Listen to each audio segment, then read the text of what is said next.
Somebody has to save our skins. Wonderful girl! I'm gonna kill her or I'm beginning to like her! Hey guys, and welcome back to my nerdy home. So episode 2 of Crisis on Infinite Earths has aired on the CW, and I'm actually not too sure how I feel about it yet. But let's discuss it anyways, and we will jump right into what happened on this episode. So we begin this episode with Kate, Sarah, and Kara pouring one out for their homie, but Sarah is the only one who takes the shot because Kara doesn't want to give up, and Kate doesn't take the shot because she doesn't have time to honor a fallen hero. What a bitch. Lila appears and lets them know that Dick, Oliver's very best friend and closest confidant, does not know that Oliver is dead. And that brings me to one of my gripes. Why have they sidelined Team Arrow? Dick has always been there, fighting side by side with Oliver. Yet, in this episode and the previous episode, he is nowhere to be found. But it's okay because the excuse they give is that right now he is busy being a stay-at-home dad. Are you kidding me? Next, the Monitor wants to use the Legends Wave Rider, so that way Ray can build a Paragon finder. But Sarah says that she promised the crew that they wouldn't have to do another crossover. So now the characters know that they're crossing into each other's shows.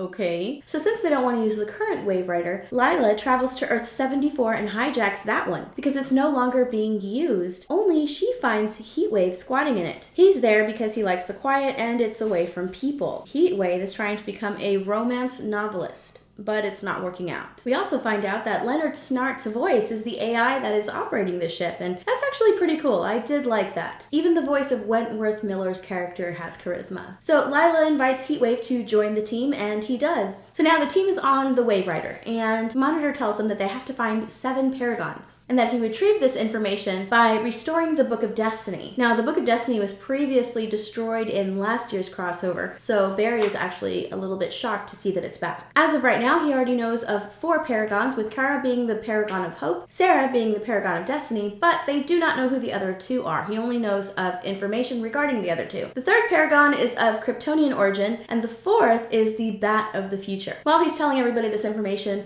Kate is like, "Your names are dumb." What a bitch. The Monitor reveals to everyone that Bruce Wayne is Batman, and Ray Palmer is actually really excited to hear this information, but Kate looks at him and she's just like, "Can you keep that to yourself, please?" What a bitch. So Kara's still bummed about her Earth being destroyed, finds out the Monitor has brought back Lex Luthor, and she is pissed about this. The Monitor tells her that Lex does have a part to play in this crisis. Kate sees that Kara is upset by this, and she walks up to Lex Luthor and is like, "I'm new and unfriendly." Okay. I'm sure this was supposed to be taken like as a serious moment, but even the character of Lex Luthor was laughing. This part was so dumb. So Kate tries to make Kara feel better by offering to have her come with her to Earth 99 because no one offered to go with her. Seriously, in the episode she's like, "Who wants to come meet Batman?" Obviously no one said me because she has no one to go with. She's like, "Kara, you want to come with me?" So now our heroes have their missions. Superman, Lois, and Iris go off to find the Kryptonian. Kara and Kate go off to find Bruce Wayne. And Barry, Mia, Sarah, and Constantine go off to try and bring Oliver back from the dead. Next we see Lila having a breakdown and hearing voices, and she discovers that it's coming from the Book of Destiny, and that Lex Luthor has found this book and is going to use it to kill all of the Supermen in the universe. So now we have 3 little storylines going on at the same time, and I'm going to let you know each of them one by one. Let's start with trying to find the Paragon of Justice. Oh my god, I can't remember it anymore. Truth. So we have Iris, Clark, and Lois looking for their Paragon of Truth, and they actually see Luthor's plan coming to fruition. We move to one of the Earths and see that Lex Luthor has defeated Superman in battle. Next, we move to Smallville, and we find Tom Welling's Superman. We learn that he has given up being Superman in order to live a life of simplicity and have a family. Tom Welling is really great in his scenes. It was a delight seeing him come back and reprise his role as Clark Kent. I really did like seeing him act opposite John Cryer. That was a really neat scene. And yeah, it was just great seeing him back in his little Smallville role. And on a positive note, he does get to live because Luthor doesn't think that it's any fun killing a Superman who is no longer super. Oh, and we also see Erica Durance reprieve her role as Lois Lane as well. So That's pretty neat. So now we move over to Earth 96 in Metropolis, and we see Brandon Routh not playing the Atom, but reprising his role as Clark Kent and Superman from the Superman Returns movie. This Superman is very Kingdom Come. We find out that he has lost everything that he holds dear, and with that, we have our Paragon of Truth. But before we can move forward, Luthor shows up, takes control of Superman, and has him fight the CW's Superman. Now, this fight looks hilarious. It looks hilariously awful. I know that it's probably supposed to be epic. We have the Kingdom Come Superman fighting the CW Superman, but the wire work is just so incredibly noticeable that it's hard to take this fight seriously. So moving on, Lex Luthor is easily overpowered by Lois and Iris, and they get the Book of Destiny, and Kingdom Come Superman stops fighting the CW Superman. Lex is put into confinement on the Wave Rider, and with this, their storyline is done. So now let's move over to the Kara and Kate storyline. We find ourselves on Earth 99. Kara and Kate go to Bruce Wayne's mansion. There's some funny banter regarding Luke Fox's abs. I guess he is now living with Bruce Wayne on this Earth. And then we see Kevin Conroy as Bruce Wayne, who is wearing an exoskeleton in order to help him walk. Years of being Batman have taken a toll on his body. He is actually shocked to see Kate because the Kate in his world has actually died. And he's trying to figure out who Kate is because all the villains who can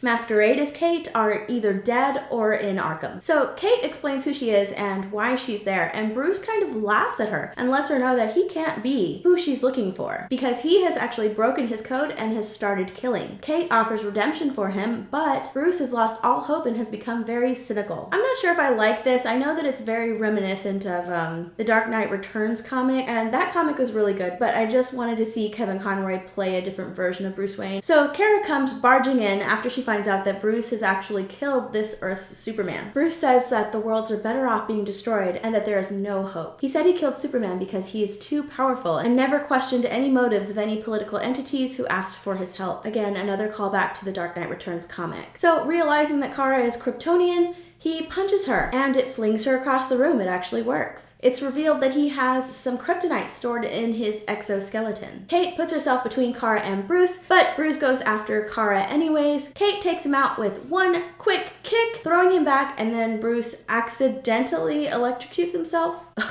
Okay. With his dying breath, he again tells Kate that there is no hope, and then he dies. Yep, that's what they did. I don't like it. Let's move on to the Resurrecting Oliver storyline. So while Ray is building his Paragon Finder, Barry, Sarah, and Mia go off to find a Lazarus pit with the help of John Constantine. Now, I really love this actor. He is incredibly charismatic, and I really like that they continue to bring him back even after his show got canceled. Okay, so how are we bringing Oliver back? Well, Barry, Mia, Sarah, and Constantine travel to Earth 18, North Dakota specifically, and they put Oliver into the Lazarus pit, and he comes back. However, he is missing his soul, so now they have to take him out or tranquilize him until they're able to retrieve his soul from purgatory. Constantine does try to bring back Oliver's soul, but he is unsuccessful due to all of the antimatter causing him to lose his magical mojo. So now our heroes are at a loss. Now there was also a small fight between Sarah, Mia, and Jonah Hex. Jonah Hex coming in for a cameo wasn't exactly a scene stealer, but it was still pretty cool to see. So now everyone is back on the ship. Kara is still pissed that the Monitor brought back Luthor and starts to question his motives, while Kate tells everyone that they are doomed because Bruce Wayne did not turn out to be the paragon of courage. But the Monitor tells Ray Palmer to turn on his Paragon Finder, and before he does this, Ray tells everyone to move back because this is a test run. And they all do,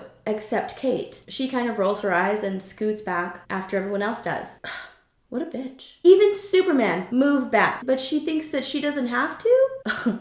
Okay. Ray turns the machine on and he thinks it's broken because it's actually aiming towards the ship. But it's not broken because the Monitor reveals that Kate is actually the Bat of the future, the Paragon of Courage.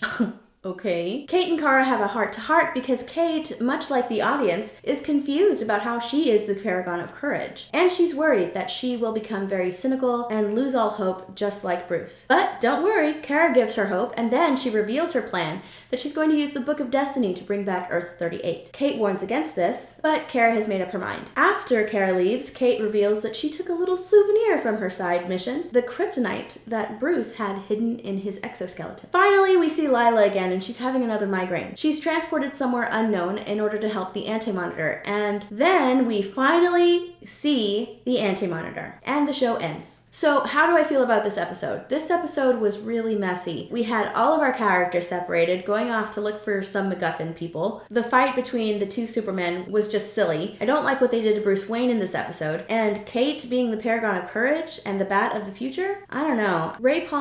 Not Ray Palmer, but you know what I mean. Ray Palmer's Superman ends up being one of the paragons. It would have been really cool to have a different Batman be another paragon.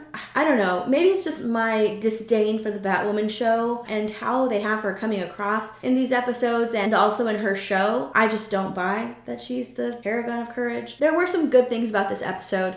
There's this whole little side thing with Heatwave taking care of Lois and Clark's baby, and at one point he's reading him bits of his romance novel, which is really funny. I did like that they brought Kevin Conroy back. I just didn't like the version of Bruce Wayne that he was playing. I really liked how Brandon Routh was playing Clark Kent. It was like he never left the role. And I liked how they showed the Kingdom Come Superman and the Atom kind of having like this back and forth banter. That was really cute too. Other than that, this episode was kind of a mixed bag. I would say 5 out of 10. Some things I liked, most things I didn't. So that's it. I really hope you guys enjoyed watching, and if you did, please give this video a thumbs up and feel free to share it around if you like. Also, I hope you'll consider subscribing and let me know in the comments below what other videos you'd like to see. Okay, I'll see you next time. Bye everyone.